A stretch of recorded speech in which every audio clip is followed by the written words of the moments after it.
All right. Probably parenting communication skills is the great title for this one. I went to Black Bear Diner this past Sunday, and it was kind of breakfast time, but I was in the mood for their meatloaf. But I had a wonderful experience at sitting next to a table with two kids, one 5-year old, one 2-year old. And normally, my stories and probably everybody else's stories on sitting next to a table with a 5-year old, a 2-year old are usually negative. In fact, there was two kids on kind of the other side of the restaurant that were literally disturbing everybody's meal. So, but this couple, uh, man, woman, two kids, little one's a girl, the 5-year old was a boy. What we got to hear was kind of a master class in this is how you do it. This is how you speak to your kid. There was no coddling. There was no uh, explanations. There was expectations given. There was simple uh, descriptives used, and I ended I ended up standing up and kind of when they were leaving, shook the man's hand and said, "Well done, sir. That was so cool. Keep it up." And a lot of it is how I raised mine and how I see real successful parents out there using these same tactics. So the kid was either doing some sort of gymnastic or possible martial art. My uh, amazing hearing didn't pick that quite up, but he was acting a little bit too silly, more silly than dad wanted him to. And so this was kind of the chat about that and how he's expected to behave. And what the guy did that was really wonderful was a few things. The first thing, he used clear, I don't know who this is.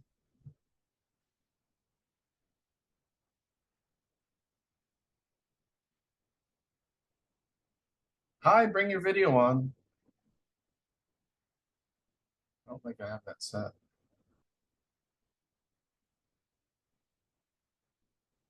Or they dropped off.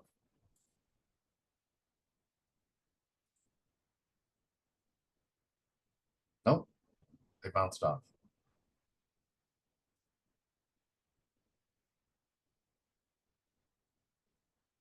Oh, we got somebody coming in. There we go.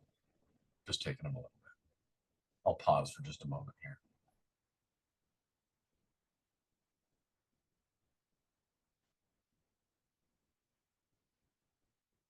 Well, looks like they tried, but that didn't work. All right, so I'm going to continue. I just won't let them in.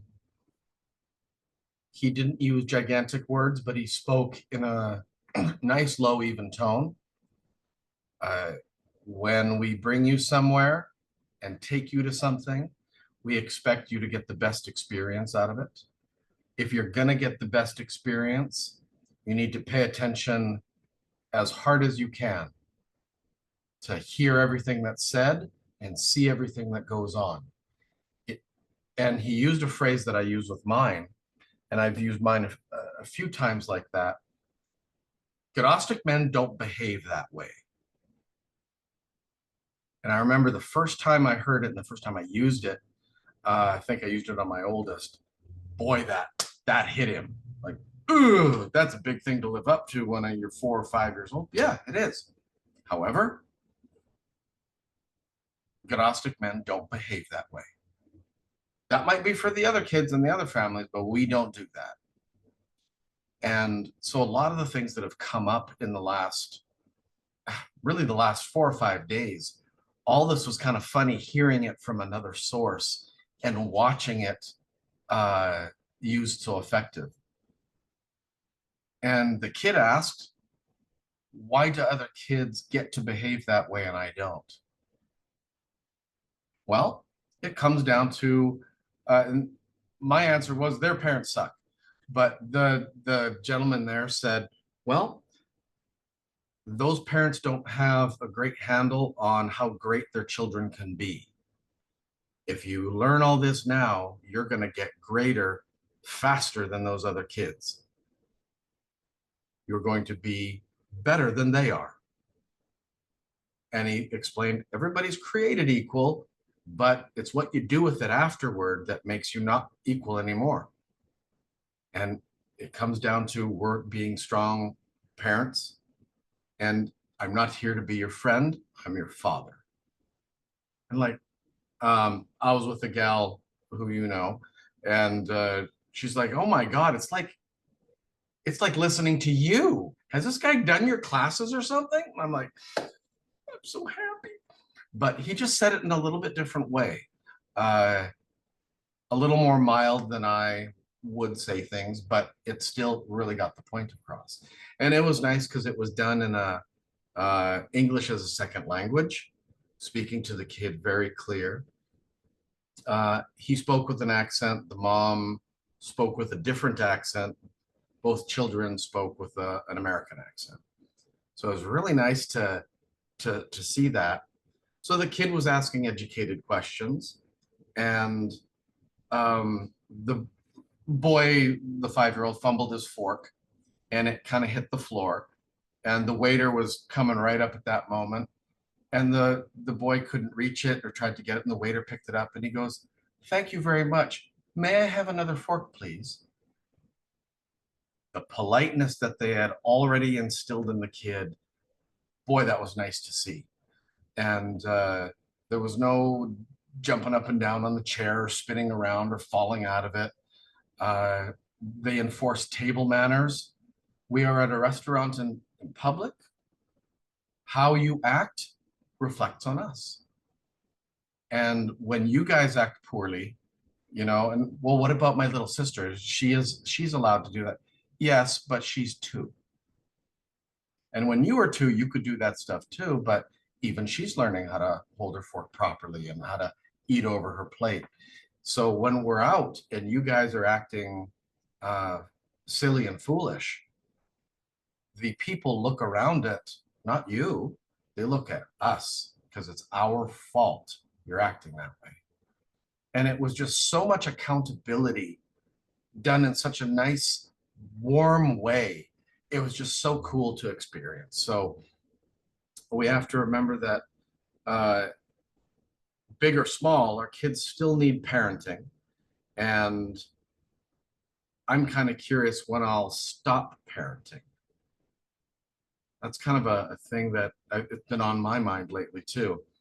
Um, it'll change. It has to change.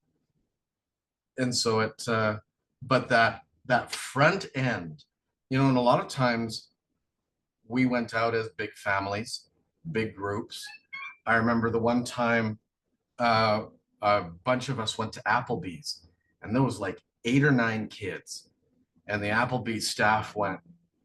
They were terrified, and we asked for the kids to have a kids table, and the assistant manager was there going, "Yeah, I don't. We're not going to do that." No, you will, and you're going to have a wonderful experience.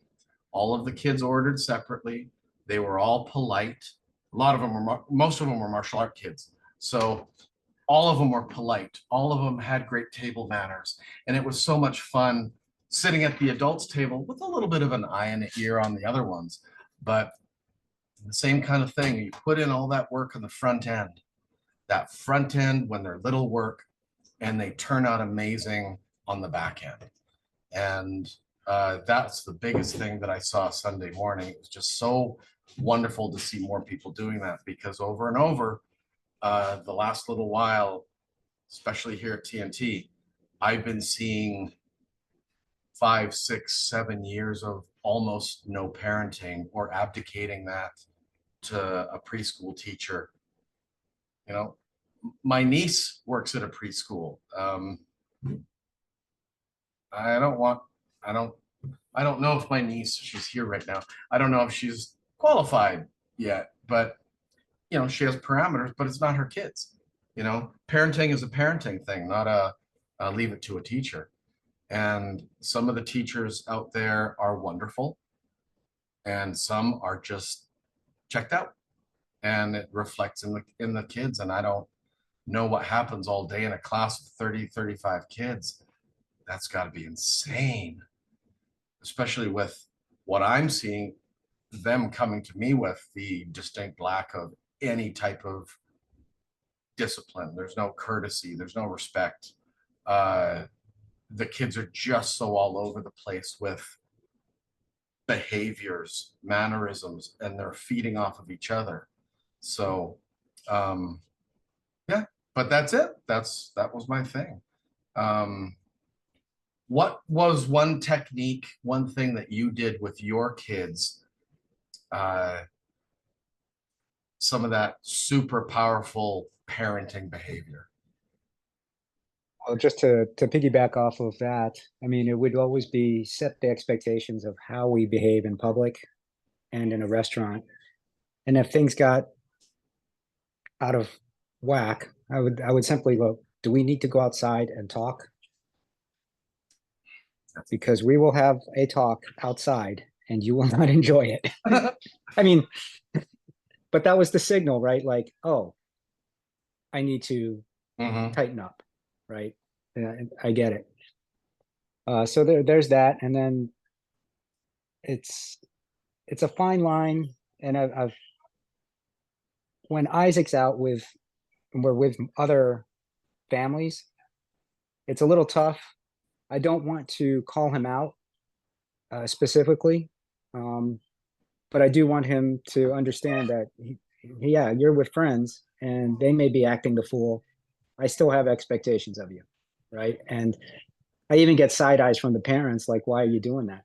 So, but hey, do what you want with your kids. My boy's not going to be the one talked about in the back room by the waiters or whatever that he didn't know what to do. Yeah. So Um, I don't know. Is it a thing that perhaps parents aren't embarrassed anymore, or they don't know enough to be embarrassed? yeah, I think somewhere along the line, manners got lost. And even Isabel, she's working retail or she's worked retail, and she comes home just appalled. And she goes, some of the kids I can expect maybe, but it's the parents too, right? So it's unbelievable. I, Yeah, a lot of that. um, Wow. so Well, it's so kind of the other than the bringing them outside, anything that you used? it was really just setting the expectations, Expectations is big, isn't it? right? Yeah. And even in the home, if it was okay, here's what the fork is for, here's what the knife is for. No, don't use your hands. Use your Mhm. utensils, okay? Right? And Um, that brings up something I've been doing in class. Are these kids doing any of their chores? And a lot of them are not doing enough. Some of them are not doing anything. Okay, at 8, 9, 10, 11, it's time they are contributing. yeah. But the biggest question I ask is, you tell them, for example, to clean their room. Have you taught them how? This is what this fork is for. This is what the knife is for. This is how you use it. Have you taught them how? And that was actually something that surprised me a little bit looking at the parents' faces. Oops, they haven't actually taught them how to do that. But now I have a couple that have messaged me like, okay, we taught them exactly how to mop the floor. The one mom went out, we got a mop. And mop and bucket, kids, you're gonna mop the floor. Um, Yeah. that's really cool. Um, but how to do all those little things, and yeah, and when you're doing it, I expect this to get done and this to get done. And uh, so yeah, when you establish those expectations, you can come back around to them and like, hey, you didn't meet it. why? Tell me what those expectations were, and they have great memories. They can rattle them off. So, Yeah. cool. All right. Well, that was productive. Thank you for participating in that.